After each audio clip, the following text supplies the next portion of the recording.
আমার চোখও ফাঁকি দিতে পারে না। আজ তো ওর পর্দা ফাঁস করে দেবো। বাবা, আমি আগেই সন্দেহ করেছিলাম এই গোলামের মধ্যে যে গোপন কোনো একটা রহস্য আছে যেটা আমরা কেউ জানি না। আমারও না ইদানিং ওকে সন্দেহ হচ্ছে। বলেন তো মনির কাকা, ওর আসল কাহিনীটা কি? আমিও জানতে চাই। গোলাম, তুই কবি না আমি কমু? না মানে আমি তো কিছু করি নাই, আমি তো জানি না আমি কি করছি, কি বলি। এই তুই বল কি জেনেছিস? আপনারা তো গোলামের রান্না খায়া আঙ্গুল চাটেন আর রান্নার প্রশংসা করেন, আবার মাঝে মাঝে বলেন যে আমার থেকে ও ভালো রান্না করে।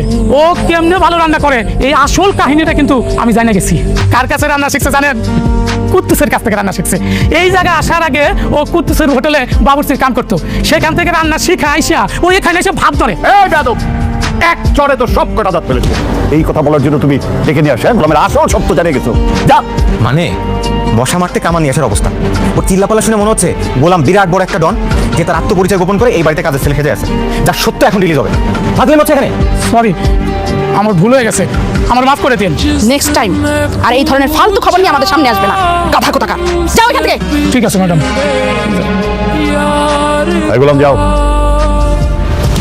এই শাড়িটা দেখতে পারেন, আপনি পছন্দ হবে। এটা দুবাই সিল্কের শাড়ি, গতকালকে আমরা দুবাই থেকে ইম্পোর্ট করে নিয়ে আসছি। খুবই সুন্দর। এই শাড়িটা যদি আপনি পরেন, মাশাআল্লাহ, আপনাকে অনেক সুন্দর লাগে। না না না, জীবন দুবার শাড়ি বোন। হু আর ইউ? ম্যাডাম, এই লোকটাকে? আমি ওনার বাসার কাজের লোক। কি কাজের লোক? তুই একটা কাজের লোক হয়ে এত দামি শাড়ি হাত দিছস? তুই জানোস এই শাড়ির দাম কত? হ্যাঁ, জীবনে গেছো দুবাই? দুবাই শাড়ি চিনস? আমার মনে করতেছে এটা জীবনও দুবার শাড়ি হবে না। এটা বড় জোর গুলিস্তানের শাড়ি দেবে। কাপড়টা দিয়ে তো কেমন কেরমেরা মনে হচ্ছে কাপড়। তোর তো সাহস কম না? ম্যাডাম, এসব ফকিন্নির বাচ্চাদেরকে কেন আপনার সাথে করে নিয়ে আসেন? হ্যাঁ, ওর জন্য তো আমার সবার মান সম্মান সব চলে যাচ্ছে। ও আমার দুবাই সিল্কের শাড়ি বলতেছে কেরমেরা গুলিস্তানের শাড়ি। ম্যাডাম, এই লোক মিথ্যা কথা বলেছে, দুবার শাড়ি না, বুঝছেন? ডব মারতেছে, চলেন আমরা অন্য কোনো কিসে? আমি ড্রপ মারতেছি মানে? আমি ড্রপ মারতেছি? ম্যাডাম, আপনি কেন আরাম করে বসেন, আপনার জন্য জুসের ব্যবস্থা করতেছি। আর এই কাজের লোকের ব্যবস্থা।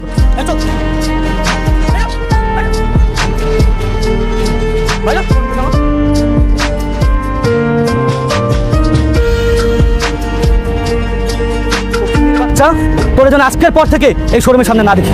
তোদের মতন ফকিন্নিরে ভিতরে ঢুকতে দেওয়াই উচিত না। আপনাকে ধাক্কা দিয়ে ফেলে দিলেন কেন? আরে ধাক্কা দিয়ে ফেলে দিচ্ছি, বেশ করছি। বেশ করেছি। जिंदगी एक प्यास बन कर रह गई, जिंदगी एक प्यास बन कर रह गई, प्यार के किस्से ও আমার স্ত্রী, ওর গায়ে কেউ হাত তুললে একদম জানে না। प्यार के किस्से अधूरे रह गए। হ্যালো। হ্যালো, আসসালামু আলাইকুম খালাম্মা। ওয়ালাইকুম আসসালাম। আপনারা কি শেজাদ স্যারের কোনো খোঁজ পেয়েছেন? হ্যাঁ, খোঁজ পেয়েছি। কোথায় থাকে ঠিকানা জানেন? না, ঠিকানা জানি না। ঠিক আছে, আমি খালাম্মা আপনাকে ঠিকানাটা পাঠাচ্ছি। আমরা অনেক কিছু মেলাতে পারছি না। আচ্ছা, প্লিজ প্লিজ।